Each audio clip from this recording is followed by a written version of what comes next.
Non mais docteur, à partir du moment... vous avez la liberté de tenir des propos. Moi, invité, je n'ai pas la liberté de tenir mes propos. Je ne comprends pas votre atermoiement. Non, mais écoutez, je ne comprends pas votre atermoement quand même sur la sortie de Maître Daïkaba. À partir du moment où cet arrêt n'est pas frappé du sceau donc du greffe, du greffier en chef de la Cour, je pense que cet arrêt est rendu complètement nul et de nul avenue. Le débat est clos pour vous, non? Et non avenu plutôt. Le débat est clos pour vous. Les grandes gueules. Dans l'arrêt qui a été Ça veut dire que l'arrêt n'existe pas. On parle d'empêchement définitif de Kelefa. La première réponse que je vais donner à votre question, la notion d'empêchement renvoie pas obligatoirement à la notion d'incapacité physique ou morale. Ça renvoie à des actes d'immoralité, n'est-ce pas, qui sont commis par un officier de la Cour constitutionnelle. Ça, c'est de la jurisprudence française à la matière. Et aujourd'hui, les membres de la Cour, globalement, sont dans une position d'empêchement définitif. Pourquoi? Je le démontre. Parce qu'on parle d'un côté de mauvaise gestion, de l'autre côté, prise d'actes illégaux. Devant la mauvaise gestion qui est reprochée à Kelefa, qui n'est pas prouvée par un acte encore, ni par un rapport de la Cour constitutionnelle, ça renvoie à une prise de décision qui est jugée illégale par l'opinion. Moi, je crois, aujourd'hui, le schéma est très clair. Ouais. Non, ça ne peut être prouvé en dernier par une juridiction. En pareil cas, c'est la Cour suprême. À ma compréhension, quand j'ai lu la loi contient aussi des irrégularités. Ça veut dire des insuffisances. Ça veut dire que, en deux mots comme en mille, la procédure elle a été viciée, elle a été violée. Elle a été viciée. Ouais. Pourquoi, dans sa Kourouma, prendre une position catégorique, il va falloir attendre qu'il puisse aujourd'hui jouer sa dernière cartouche? C'est clair et net.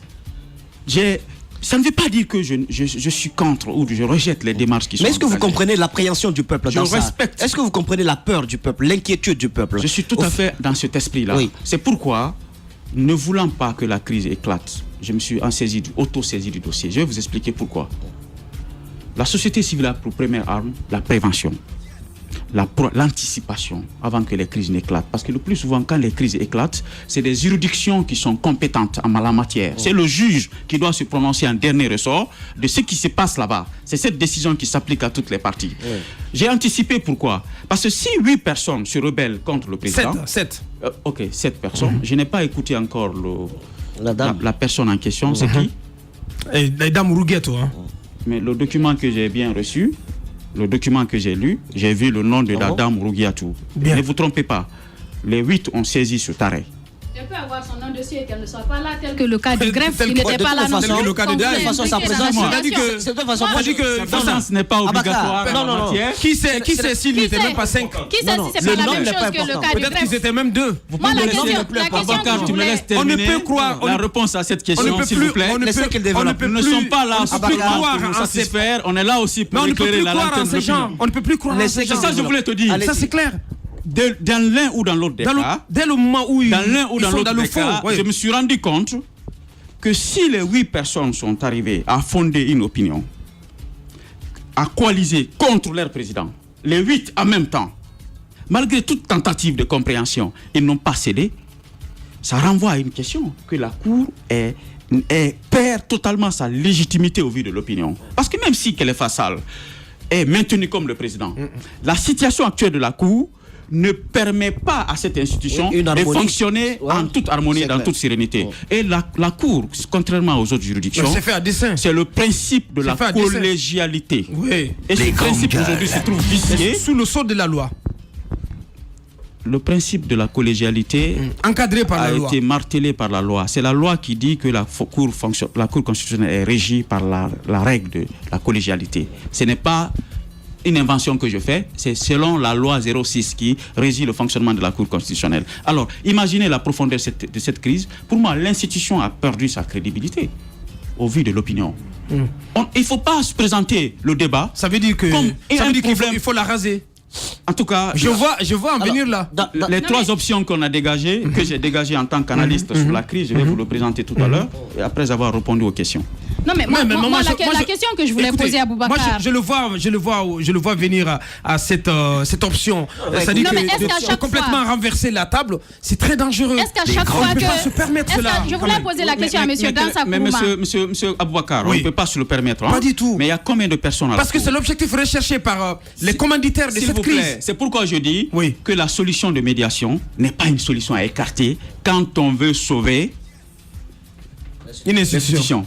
Pourquoi? Renverser la table, c'est la solution radicale, n'est-ce pas? Qui est recherchée d'ailleurs par les commanditaires de la crise. Tout à fait. Oui. Alors c'est pourquoi, quand les gens ont demandé de marcher, pour que on a même demandé que les 8 conseillers soient poursuivis, malmenés dans les quartiers ou je ne sais quoi d'autre, est-ce qu'on est en train de sauver l'institution?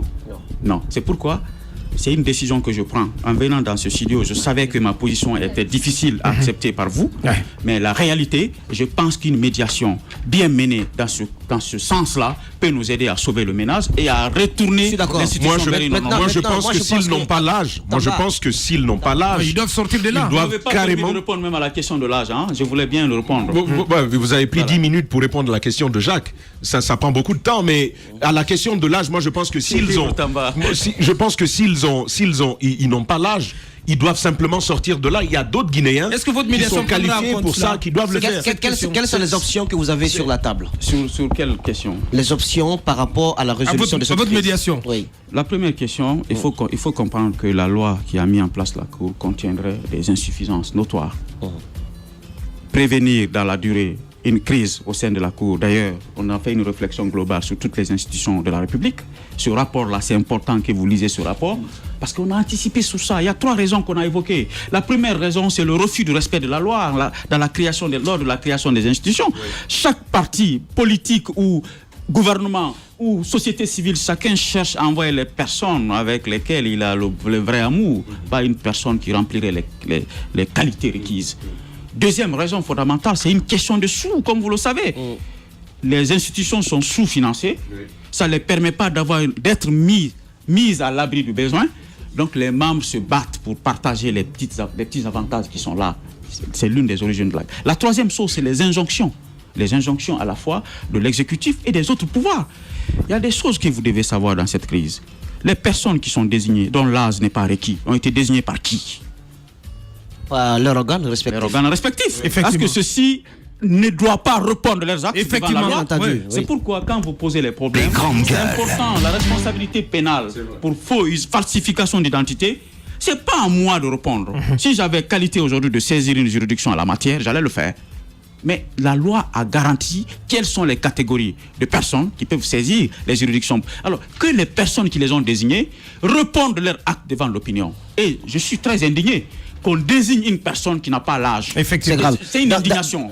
Dans cette sorte de... Mais je ne peux pas être présenté dans ce studio-là comme le responsable. Je pense que les complicités... Comprenons, on peut que dénoncer, vous et moi. Il y a des complicités un peu partout. Je pense qu'il va falloir scruter. Mais en tant que citoyen, je me verrai dans une mauvaise position de croire à un quelconque acte futur que prendraient ces conseillers au sein de la Cour constitutionnelle. Avec ce qui se passe maintenant, avec cette histoire de parjure, avec ces numéros affectés, ce faux numéro affecté alors que le greffier n'y était pas, je pense qu'il y a plus de crédibilité, il n'y a plus de légitimité. Je pense qu'il va falloir trouver une solution radicale au niveau de la Cour constitutionnelle. Vous ne pensez pas que ces conseils sont rendus d'assez de photos assez graves quand même pour qu'ils soient complètement renvoyés de la Cour? Il y a une question fondamentale que nous devons comprendre.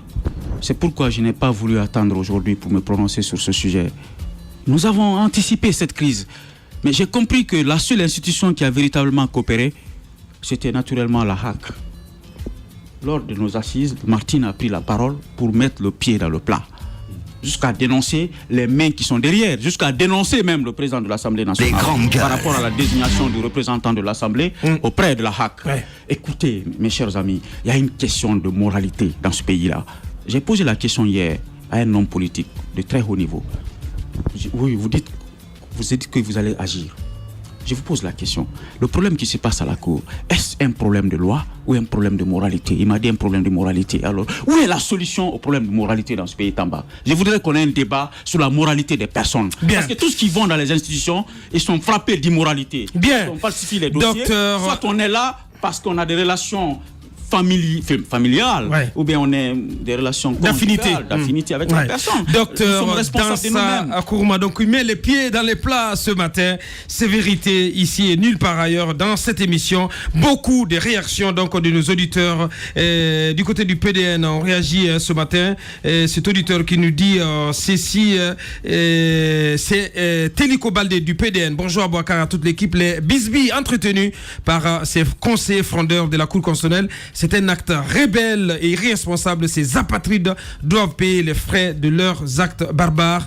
C'est donc un auditeur du côté du PDN qui nous envoie ce message. Ah, bien, Souma, le Guinéen qui dit Aboka, tu as déjà une position prise, donc tu perds dans le jugement. Bien, je te le concède, ton jugement. DTS qui revient, je crois que ce régime-là fait la honte. Bien. Avant de donner la possibilité à notre invité de clore, nous avons M. Sékou Koundono de Balai Citoyen en direct dans cette émission. Les grandes gueules. Bonjour, M. Koundono. Bonjour au grand frère Bakar, bonjour à tous les collègues et bonjour au grand frère Dansa Kourouma. Bienvenue dans cette émission.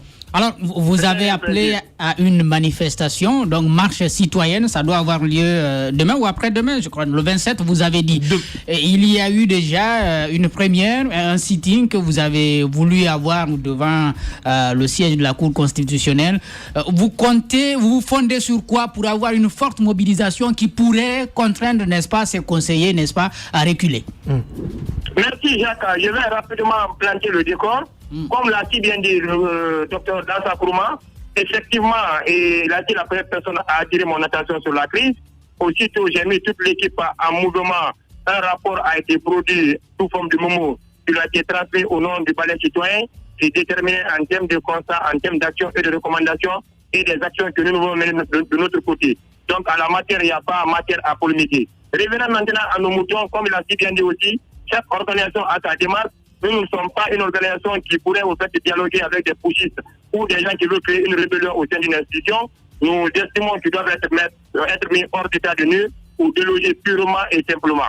Donc, par là de cet état de fait, nous avons appelé l'ensemble des forces vives, partis politiques, organisations de la société civile, syndicats, citoyens et citoyens engagés et des professions libérales. Et à date, la mobilisation elle est grande. Nous sommes en train de travailler sur les dernières minutes sur l'itinéraire parce que l'ensemble des acteurs ont estimé que les 5 itinéraires seraient un peu fatigants pour les marcheurs. Nous sommes en train de définir la dernière stratégie et cet après-midi aux alentours de 15h, un itinéraire définitif sera donné à tous les marcheurs. L'objectif c'est quoi? Si le temps d'installer un nouveau président le jeudi, nous pouvons rassurer le peuple souverain de Guinée que la souveraineté reviendra au peuple. Monsieur Sékou Koundono de Balai Citoyen, coordinateur de Balai Citoyen, en direct dans cette émission, donc qui appelle à cette mobilisation. Donc ce qu'on comprend, c'est qu'il y aura finalement un itinéraire unifié. Il y aura un itinéraire du moins unifié qui sera diffusé sur tous les canaux. Demain, c'est la ville morte. Le jeudi, que la marche, qu'elle soit autorisée, qu'elle ne soit pas autorisée, le peuple de Guinée sortira pour rétablir l'ordre constitutionnel. Bien. Donc, définitivement, vous n'avez pas la même option, la même position, en tout cas, ou la même voie de règlement de ce contentieux que le CNOX. Le CNOX qui privilégie d'abord la médiation. En toute honnêteté, je respecte un peu l'avis du grand frère Dr Dansa pour lequel j'ai vu cette polémique, mais au niveau du Balai Citoyen, l'air n'est plus à la médiation de ces démarches classiques et traditionnelles de la société civile. L'air est aux actions, l'air est à la conquête de la souveraineté du peuple. Et à ce niveau, nous, on se concentre beaucoup plus aux actions pour déjouer les pushs, pour déjouer la rébellion, afin que l'ancrage de la démocratie et de la bonne gouvernance soient installés en Guinée, et non l'apanage d'un groupe ou d'un clan ou d'un système. Donc l'objectif final, c'est vraiment d'exfiltrer ou d'expulser ces conseillers de la Cour. Tous les moyens légaux seront utilisés. Nous disons à la gendarmerie et à la police, s'ils veulent non qu'à appeler les renforts ou sortir tout le dispositif nécessaire, le peuple sortira pour déloger ces pushistes, car la souveraineté appartient au peuple et on ne peut pas permettre qu'on mette ce pays dans une instabilité politique ou sociale ou qu'on le mette dans l'inquiétude que nous ne sommes pas. Donc à notre niveau, la position elle est claire. Nous sommes des légalistes, mais on ne peut pas permettre aux pushistes, à ces sirènes révisionnistes qui veulent satisfaire leur salle de jet. Et au niveau du palais citoyen, la position, elle est claire, elle est sans ambiguïté. Ouais. Nous travaillons même avec le diable en train de reconquérir la souveraineté qui a été arrachée au peuple. Bien, voilà qui est dit, donc parole d'un homme engagé, Monsieur Sekou Kounouno, donc coordinateur de la cellule des balais citoyens. Merci, nous n'avons plus qu'à vous dire merci d'avoir contribué donc à ce débat. On arrive pratiquement au thème de cette émission, Docteur Dansa, il ne nous reste plus que 2 minutes. Qu'est-ce qu'on peut retenir à la fin du compte par rapport à ce débat? Vous restez donc sur votre position, vous menez vos dernières médiations ce mardi, et si elles n'aboutissent pas, vous allez donc déterminer votre position demain. Demain matin. En fait, c'est ce qui est clair à Boubacar. Et je ramène sur ma conclusion. C'est une crise liée au fonctionnement de la Cour. Ce n'est pas un arrêt que la Cour a pris, où les membres ont pris position, où ils ont été, la Cour a reçu des injonctions d'une partie pour faire passer un arrêt. Ça renvoie à la notion de parjure à ce moment. Il n'y a pas d'agenda caché? Peut-être c'est possible. Troisième mandat? Peut-être c'est possible qu'il y a des agendas. Mais vous et moi, nous n'avons pas la possibilité à ce stade de détecter un quelconque agenda qui se cacherait. C'est des Guinéens qui ont été choisis sous la base d'un certain nombre de critères. Certains critères ont été viciés et qui se sont portés volontaires à des actes, n'est-ce pas, qui sont entachés d'immoralité, parce que quand une institution de ce âge prend une décision contraire à la loi ou une décision viciée dans la forme et dans le fond, je pense que c'est un renvoi à un autre débat. Aujourd'hui, la société civile est une grande plurielle. Plusieurs organisations existent, des milliers et des milliers. Chaque organisation a pour vocation fondamentale, la société civile, c'est d'abord la médiation et l'intermédiation, ensuite la pression. Alors aujourd'hui, je finis les démarches. Je ne peux pas être à la fois médiateur et être au même moment dans la rue. Ça ne veut pas dire que ceux qui vont marcher pour mettre la pression sont en contradiction avec le CNOX. Bien. Et je termine en lançant un appel à ces conseillers, que ce soit Kélé Fassal, que ce soit les 8 autres conseillers de la Cour. Je dis bien les conseillers de la Cour qui sont au nombre de 9. Ils doivent se montrer exemplaires dans la gestion de cette crise. C'est le bon moment de se rencontrer à 9, trouver une solution avant que le peuple ne perd définitivement confiance à cette institution. Ça sera l'éternel commencement, comme on sait le faire dans notre pays. Et c'est son dernier mot, donc, dans le cadre de cette interview. Docteur Dansa Kourma, président du CNOX, il était des nôtres ce mardi. Merci d'avoir répondu à notre invitation. Merci à toute l'équipe. Je termine sur ce dernier message de Kramon, qui ici, UFDGiste convaincu. L'UFDG est le seul parti en Guinée qui accroît chaque jour, différent du RPG qui achète les partis avec de l'argent du peuple, en oubliant le peuple, et le peuple donc qui a compris leur arme politique, c'est de faire des allégations contre Elhadji Cellou Dalein Diallo, qui est imperturbable, pétri d'expérience et qui sera président de la Guinée en 2020. C'est un autre nomade politique. Et ça n'est terminé donc pour le numéro d'aujourd'hui. Merci à toute l'équipe des cadrages, à la réalisation Mamoudou Kondé du côté de la télé, Mohamed Gabi El Maestro du côté de la radio. Merci d'avoir écouté cette émission. On prend rendez-vous donc pour demain matin. Derrière moi, vous retrouvez donc Zik laisse passer la matinée. Donc j'y arrive, Moussa Moïse. Zik laisse passer la matinée avec Arnaud Béché. Et du côté de la télé, vous retrouvez donc l'équipe de Moussa Moïse. Portez-vous bien. Au revoir demain à 9h.